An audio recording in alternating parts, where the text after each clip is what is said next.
Pagi, jumpa lagi dengan saya Paulina Salu NPM 33180081. Saya dari Universitas Negeri Timur, khususnya Pendidikan Biologi semester 4B. Di sini saya akan menjelaskan sedikit mengenai materi hari ini terkait dengan botani tumbuhan tinggi. Ah, yang saya jelaskan di sini itu jenis-jenis dari subkelas Alismatidae, Arecidae, dan Commonilidae. Nah, sebelum kita ke video berikutnya, jangan lupa like, comment, share, dan subscribe. Oke. Nah, seperti yang saya katakan tadi, di sini saya akan menjelaskan jenis-jenis subkelas Alismatidae, Arecidae, dan Commonilidae. Oke. Nah, yang pertama subkelas dari Alismatidae. Nah, yang tergolong dalam subkelas Alismatidae itu ada yang pertama itu adalah ordo Alismatales. Nah,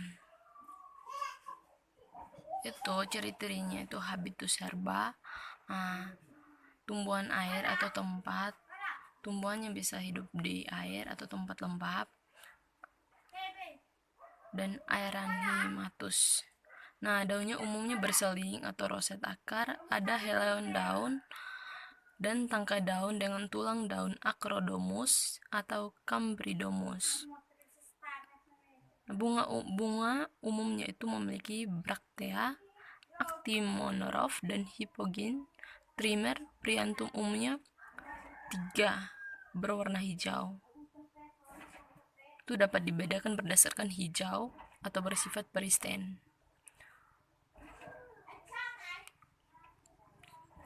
Nah, yang pertama yang termasuk dalam ordo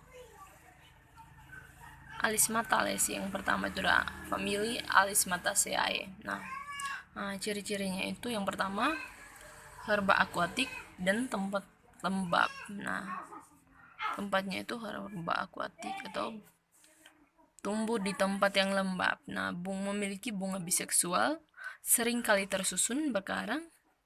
Nah, perhiasan dalam 2 lingkaran, sepal 3 hijau dan tebal, dan petalnya 3 putih. Nah, seperti ini ya, 3 hijau dan 3 putih, petal putih. 1, 2, 3, putihnya itu ada 3 juga. Nah, peletakan karpel aporkap dengan 6, banyak karpel yang lepas-lepas volum 1 dan 2. Nah, contohnya itu alisma. Nah, manfaat dari alisma ini sebagai tanaman hias. Yang kedua, Echinodorus. Nah, bentuknya juga seperti ini. Pada alisma itu perbungaannya majemuk.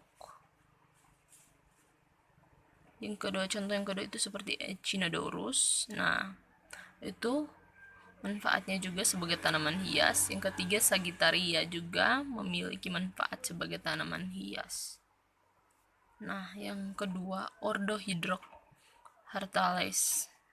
Yang termasuk dalam ordo Hydrohartales itu adalah famili Hydrocytaceae.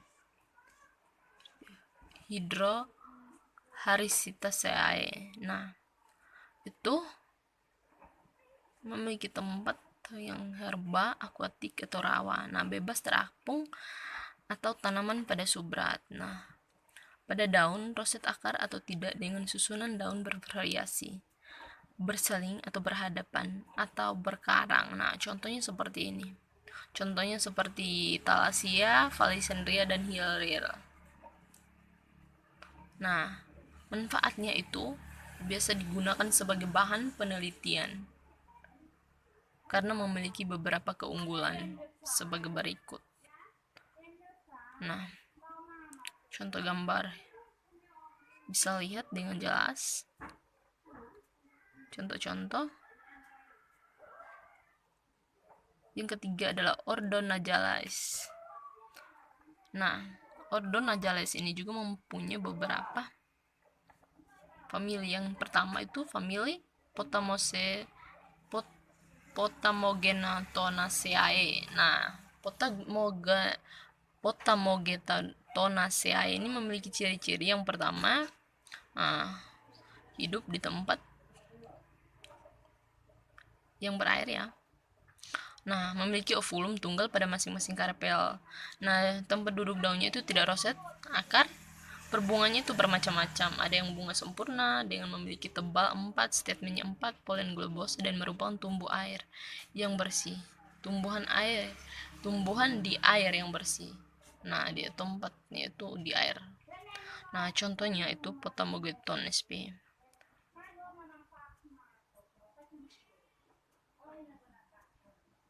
Seperti gambar ini ya teman-teman. Oke, lanjut. Yang berikut itu ada ordo Triudales. Nah, dalam ordo Triudales ada beberapa famili. Yang pertama itu famili Triuridaceae. Nah, pada Triuridaceae ini memiliki karpel berjumlah 6-50. Nah, masing-masing dengan satu ovulum yang letaknya basilis. Bijinya tunggal. Bunga uniseksual dengan tebal 3-10 dalam satu lingkaran. Nah, seperti ini. Dia itu memiliki bunga itu dengan tebal 3-10. Nah, dalam satu lingkaran. Nah, contohnya Petrosophia. Manfaat dari Petrosophia ini sebagai tanaman hias. Yang kedua, sub yang kedua itu adalah Aricidae. Nah, Aricidae memiliki bangsa seperti Aricales. Nah, ciri-cirinya itu memiliki pohon atau perdu, liana atau pohon, nah sering kali tidak bercabang atau mono. Nah, daunnya itu majemuk, pinnatus atau palmatus atau tunggal. Nah, umumnya itu terminalis. Tangkai daunnya itu berpelepah. Perbunganya itu Spadix, panicula, diikuti oleh spanta atau cimba. Nah, contohnya seperti ini. Gambar. Oke.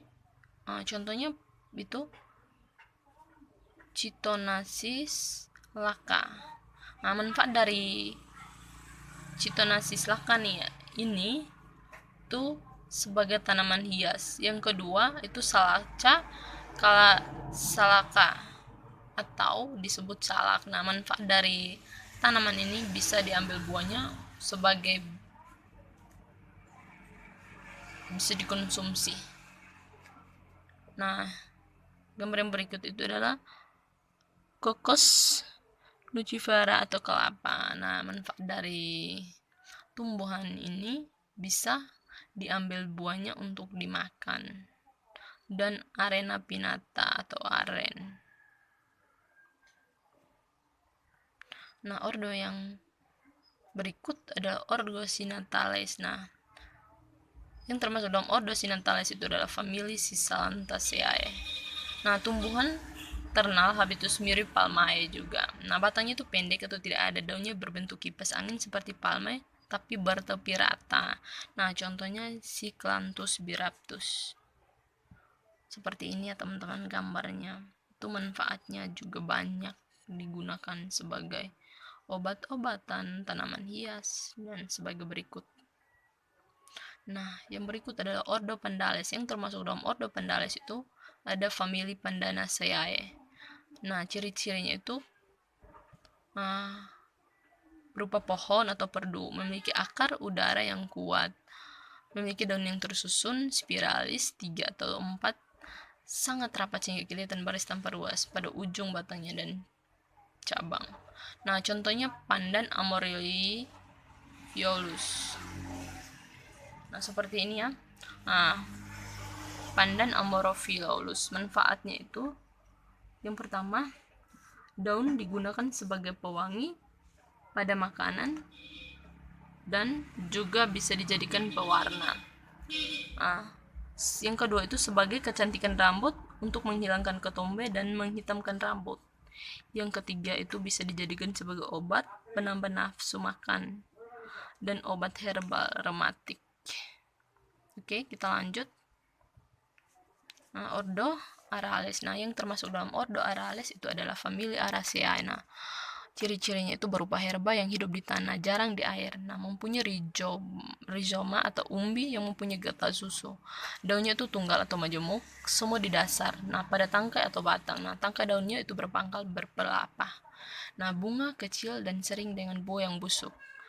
Biji kebanyakan mempunyai endosperm. Nah, contohnya itu Caladium bicolor, Anthurium endoronum. Nah, contohnya seperti ini ya.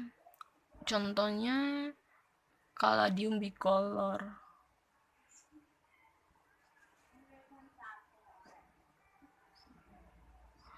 Nah, manfaatnya sebagai tanaman hias juga, dan umbi-umbinya itu sebagai karbohidrat. Yang kedua itu ada Anthurium endoronum, itu sebagai tanaman hias juga. Nah, yang berikut adalah subkelas dari Commonilidae. Nah, di dalam subkelas Commonilidae itu ada Ordo Communales. Nah, ciri-cirinya itu batang jelas berbuku-buku, daunnya itu dengan upi tipis berselaput dan kadang-kadang tembus oleh perbungaan juga. Nah, bunga biasanya bunga banci, termasuk dalam bunga banci, karena memiliki 2 jenis kelamin. Nah, hiasan bunga ini terdiri atas kelopak, 3 daun kelopak yang bebas dari dan seringkali berwarna. Nah, kelopak terdiri atas 3 daun kelopak yang bebas dari sering berwarna. Nah, mahkota terdiri atas 3 daun juga yang berwarna biru atau putih. Bakal buah itu menumpang berupa 2-3. Nah, contohnya itu bunga Adam Hawa atau Reo discolor. Nah, seperti ini ya teman-teman. Manfaatnya itu sebagai tanaman hias, bisa juga dijadikan sebagai obat, anti dahak, anti batuk, dan anti diare. Nah, yang kedua itu adalah famili Cyperaceae. Nah, suku Cyperaceae itu memiliki beberapa famili. Itu Cyperales. Nah, ciri-cirinya itu tumbuh di dalam tanah, terdapat rimbang yang merayap atau badan-badannya seperti umbi dengan geragi yang merupakan alat perkembangbiakan vegetatif. Nah, batangnya itu segitiga, tidak berongga. Daunnya dengan bangun pita, bertulang, daun sejajar, dengan upi yang tertutup, daun tersusun secara roset akar. Nah, bunga kecil tidak menarik, bunga berumah 1 jarang, berumah 2. Nah, bunga dapat banci atau berkelamin tunggal. Bunga tersusun atas bulir, dengan bunga terdapat dalam ketiak suatu daun pelindung. Nah, hiasan bunga terinduksi menjadi sisik-sisik, sekat atau rambut-rambut, jarang memiliki mahkota, sering tidak terdapat. Nah, di dalam buahnya itu keras dengan 1 biji. Contohnya seperti rumput teki atau Cyperus rotundus. Nah, manfaat dari tumbuhan ini untuk bisa dijadikan sebagai obat untuk mengurangi rasa sakit pada wanita saat haid. Yang kedua itu bisa dijadikan sebagai obat sakit parut, bau keringat, dan obat cacing. Kemudian bisa dijadikan untuk obat untuk memperlancar kencing, obat kejang juga, dan mencret. Mungkin hanya ini saja. Sekian penjelasan dari saya. Selamat pagi dan terima kasih. Bye bye, sampai jumpa.